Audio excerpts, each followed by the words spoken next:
Eh bien salut à tous, c'est Mathieu Santé, j'espère que vous allez bien et moi je vais nickel. Donc on se retrouve pour une nouvelle vidéo là où je vais vous montrer comment passer un brawler en 30. Moi j'ai mis mon broc rang 31, c'est vraiment énorme. Enfin, oui.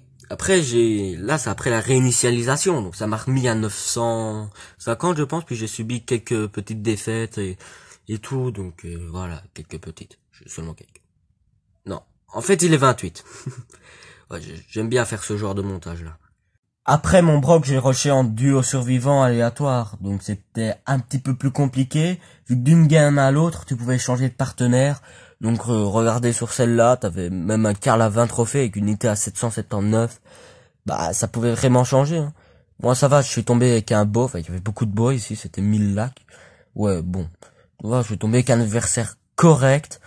Enfin, dans la game, tu peux tomber avec des mecs, par exemple la Rosa à 600, un Karl à 20 trophées, pouvoir 1, c'est ça pire. Enfin, top 5, il perd pas, mais ce équipier, il doit vraiment être énervé. Parce que déjà, imaginez s'il a fait 4 défaites d'affilée, il dit, si c'est la bonne, il tombe avec un Karl pouvoir 1 qui fait n'importe quoi. Ça aide pas vraiment. Hein. Bon, rentrons dans le vif du sujet, après c'est papotage qui servait à rien. Et donc, voici comment monter ces brawlers à 1000 trophées, soit de rang 30. Premier conseil, solo ou duo. Je vous conseillerais le duo, sauf si, Arcade, c'est un des brawlers qui passe le plus facilement en solo. Enfin, c'est le brawler qui passe le plus facilement en solo. Je sais pas pourquoi, peut-être parce que si vous avez la vie supplémentaire, vous pouvez facilement vous en sortir. C'est plus parce qu'en solo, il y en a qui team énormément. Donc ils tombent sur eux-mêmes, vous avez déjà rencontré ça. Ils font alliance. Donc alliance qui veut dire qu'ils ne se taperaient pas, sauf pour charger l'ulti. Après je conseille vraiment le duo parce qu'en solo, vous vous retrouvez des fois bloqué parce qu'ils veulent pas de team avec vous. Donc ça devient vite compliqué dans la game, surtout que par exemple, vous voyez là la map, le poison où il est, vous êtes souvent 9, voilà.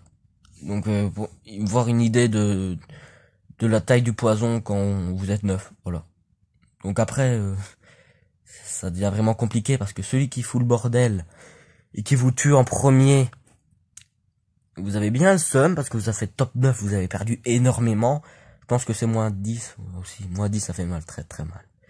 Oula. Donc voilà, c'était le premier conseil. Deuxième conseil, la map. Donc il faut prendre une map assez adéquate pour le brawler que vous voulez monter 1000. Pas prendre police sur caverne bouillonnante, un petit conseil. Parce que il y a beaucoup de murs, donc police c'est un truc, plus il y a de la distance, plus ça fait mal. Donc plus il y a de murs, moins il y a de distance, normalement. Donc c'était le deuxième conseil, il était très rapide celui-là. Ouais, vous allez pas rusher boule sur une map à lanceur, vous allez vous faire suivre, voilà, éclater par tous les côtés par des lanceurs que vous pourrez pas toucher, ni faire reculer. Donc c'était le deuxième conseil, et on enchaîne au troisième. Troisième conseil, les boîtes. C'est ce que vous retrouvez en début de game quand vous lancez. Vous avez quelques boîtes devant vous, ça vous donne envie de les prendre. Vous les prenez, vous vous mettez à 3 ou à 4 suivant le spawn. Parce qu'il existe des spawns claqués, hein, là vous aurez 0 pot. Et des fois vous en aurez 4, 5. Voilà, c'est ça, c'est la vie quoi. Donc voilà.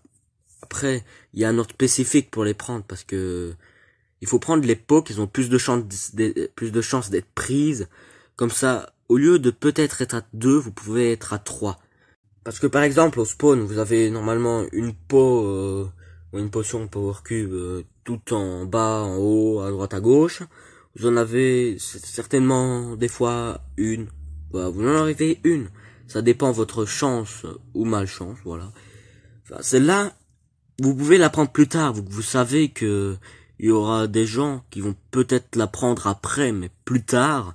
Il faut mieux aller un peu prendre les pots qui sont devant. Comme ça, vous les assurez. Donc comme ça, au lieu d'être peut-être à 2, vous pouvez être à 3, voire 4. Donc ça peut vraiment changer les games. C'est ce que je vous conseille de faire à chaque game.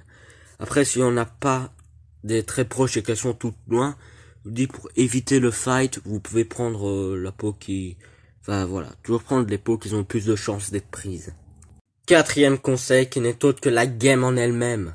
Donc des fois, savoir caler des petites esquives et pas se fight contre n'importe quoi ni n'importe qui.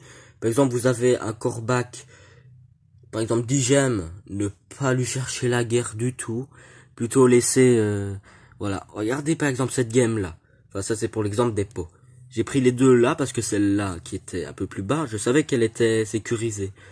Ça aurait pas vraiment changé grand chose dans cette game là, mais voilà, des fois ça change. Donc la game en elle-même, c'est regarder, savoir caler des petites esquives des fois, comme le Croc vient de le faire là. Savoir caler des esquives, c'est très important, ce qui va vous aider à plus y push.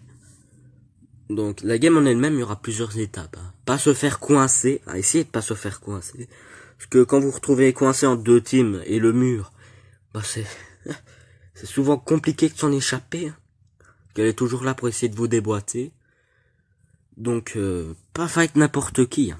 Parce que regardez, la team là, en bas, elle a 6 gemmes. La 3, vous pouvez voir que là, elle est légèrement bloquée entre le robot et l'autre team. Voilà, j'ai décidé d'aller péter le corbac en haut. Voilà, c'est même pas moi qui l'ai tué. Et une Piper là, je vais sauter pour la dépop, comme ça fait une team en moins.